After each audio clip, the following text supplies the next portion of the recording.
Making English easy for everyone. Speak English with Jay and May. Hey English learners, welcome back to Speak English with Jay and May, your cozy little place to build your English confidence. I'm May. Hello, May, and hello, everyone. I'm Jay. How are you today, May? I'm doing really well, Jay. Actually, something funny happened to me this morning, and it is totally connected to today's topic. Oh, yeah? What happened? So I was at a coffee shop, right? And the barista asked me, "What do you want?" And I just stood there. I was like, wait, what did she just say? Wait, what do you want? That sounds like one word. Exactly. But she was just saying, "What do you want?" in a very natural, fast way. And that, my friend, is connected speech. Oh, so connected speech is when words kind of melt together? Yes, that is a perfect way to say it. Words melt together in real, natural conversation. And today, we are going to talk all about that.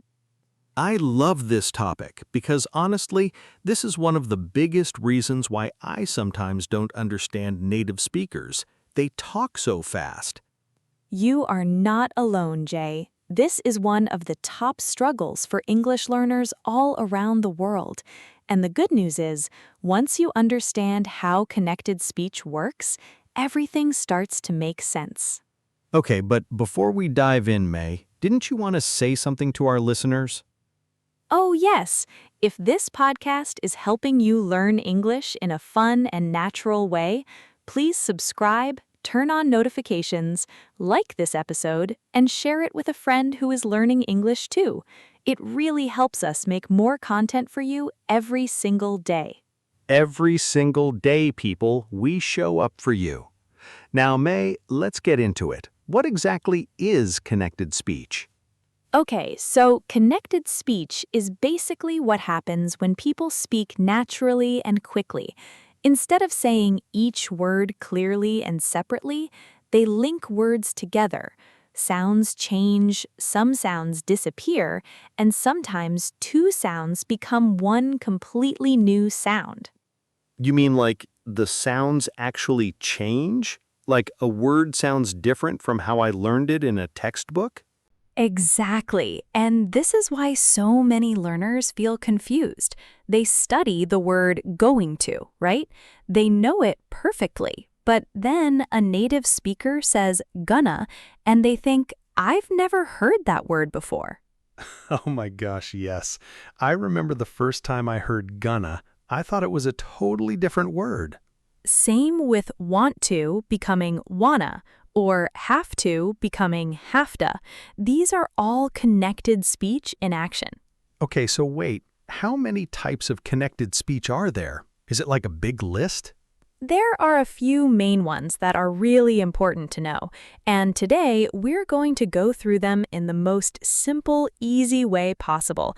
No grammar textbook stuff, just real talk. Yes, please, real talk only. So the first one is called linking, and this is the most common one. It's when the last sound of one word connects to the first sound of the next. Can you give me an example? Sure. Think about the phrase, "turn it off." In slow speech, you might say each word clearly, but naturally it sounds like turn it toff. It all flows together. Oh, wow. So it becomes like one long, smooth word. Kind of, yes. Imagine a train. Each word is like a train car, and in connected speech, all the cars are connected with no gap. The train moves smoothly. I love that, the train of words. Okay, what's the next type? The next one is called elision. This is where a sound completely disappears, like it just gets dropped from the word. Wait, a sound disappears? You mean like the word loses a letter? Exactly. So think about next day. In natural speech, many people say next day. The T just disappears. Or last night becomes last night. Really? So native speakers are actually dropping sounds all the time and I never noticed? All the time. And here's the interesting part. They don't even realize they're doing it. It's completely automatic for them. That's wild. So it's not lazy speaking, it's just natural. Exactly right. It's not lazy or sloppy. It's just how spoken English naturally works when you're comfortable and fluent. Written English and spoken English are two very different things. Okay, I'm already feeling better about myself. I thought native speakers were just talking too fast, but actually, there's a real reason behind it. Yes, and once you know the reason, you can start to hear it. Your ears get trained. It's like when you learn a new word and then suddenly you hear it everywhere. Oh, yes, that happens to me all the time. Okay, what's the next type of connected speech? This one is my favorite. It's called assimilation, and this is where two sounds come together and they actually create a completely new sound. You mean like a new sound is born? Yes, a new sound baby is born. So, for example, don't you in fast speech sounds like don'tcha. The T and Y sounds come together and create a ch sound. Wait, don't ya? Like, don't you know? I've heard that before, but I had no idea that's what was happening. Right? And did you becomes didja, or would you becomes woulda. These are super common in everyday conversation. So if someone says, would you like some coffee? They're really saying, would you like some coffee? Perfectly understood. You've got it. And this is exactly the kind of thing that confuses learners when they're listening. They hear woulda and they think, what is a woulda? A would ya? I feel like I've been speaking a foreign language this whole time and didn't even know it. Don't worry, that's why we're here. And actually, wait, here's the interesting part. Most English learners already use connected speech without knowing it. They just don't know there's a name for it. Wait, really? We already do it? Think about it. Do you say, I am going to the store, word by word, like a robot? Or do you naturally say, I'm going to the store? Oh, I definitely say I'm. That's a contraction, right? Yes, and contractions are actually the most basic form of connected speech, so you're already doing it. We're just going deeper now. Okay, that actually makes me feel so much better. All right, so we have linking, elision, and assimilation. Is there anything else? There's one more that I really want to mention, and it's called weak forms. This is where small words like and, to, of, a, the get reduced to very short, quiet sounds. What do you mean by reduced? Okay, so imagine the word and. In a dictionary, it sounds clear, right? But in natural speech, it often becomes just n or un. So bread and butter sounds like bread and butter. Oh, like fish and chips becomes fish and chips. Yes, exactly. Or cup of tea becomes cup of tea. The word of just becomes a tiny sound. That tiny is everywhere. I hear it all the time, but I never knew what it was. Those tiny, unstressed sounds are called the schwa, by the way.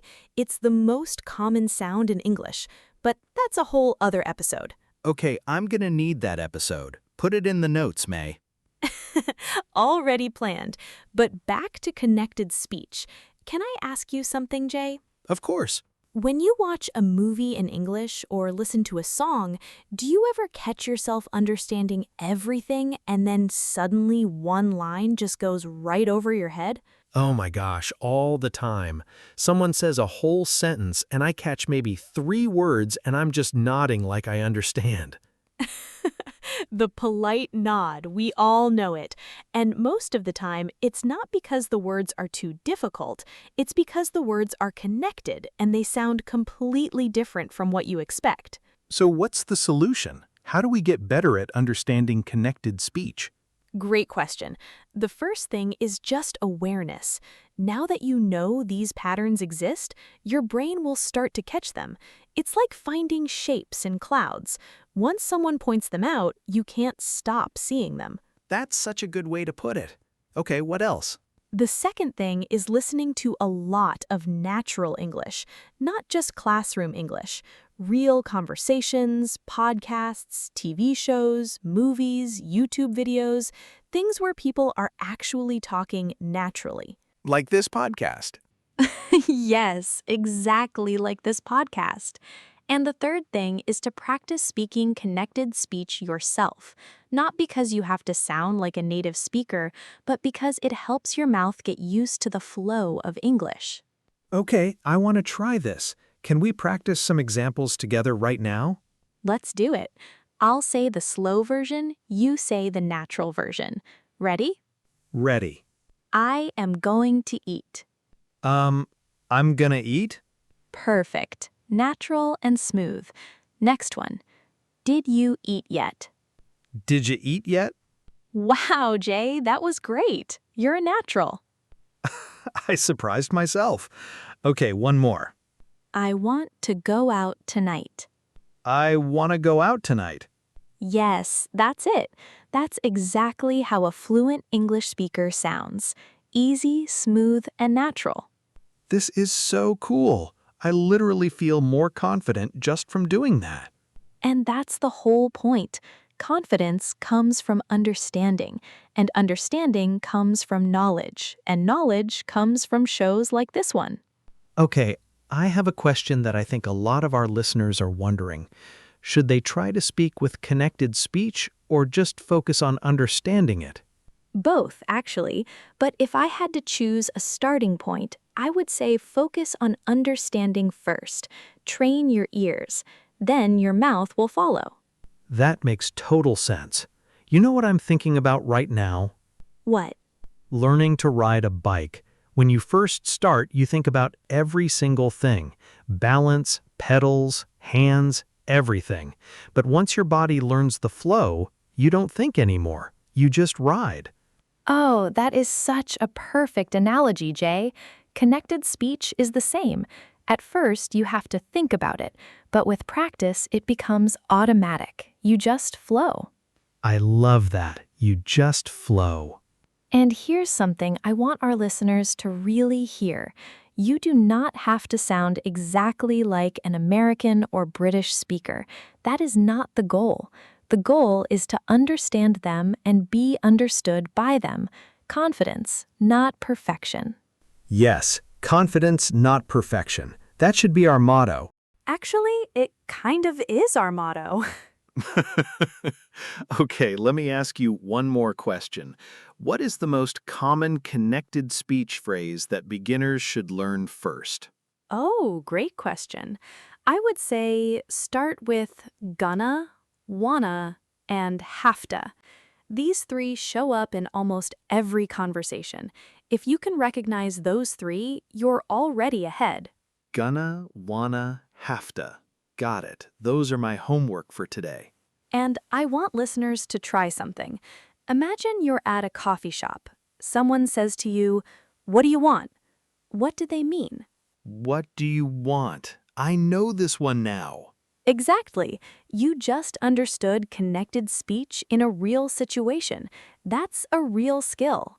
This is why I love this podcast. Every episode, I feel like I actually learned something I can use tomorrow. That is exactly the goal. English you can use in real life, not English just for a test. Okay, May, we are getting close to the end. This has been such a great episode. Can you give one final tip before we close? Yes, my final tip is this. Don't be afraid of fast English.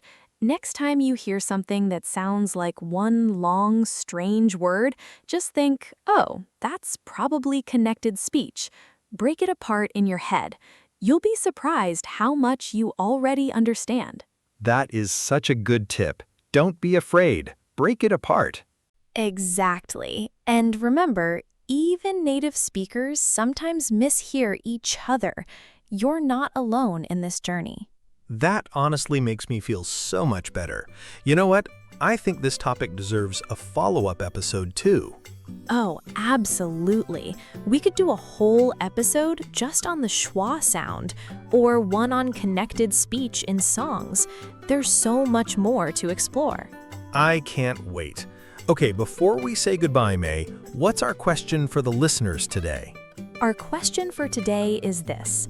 Have you ever heard a phrase in English that confused you because it sounded like one strange word? Tell us in the comments what it was.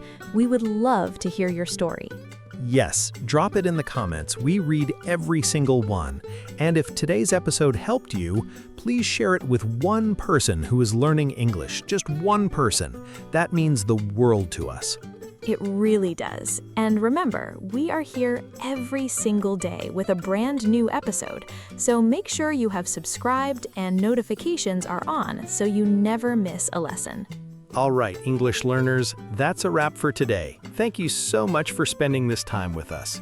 Keep practicing, keep listening, and keep showing up for yourself. You are doing amazing. I'm May. And I'm Jay. We'll see you tomorrow. Bye, everyone. Bye-bye.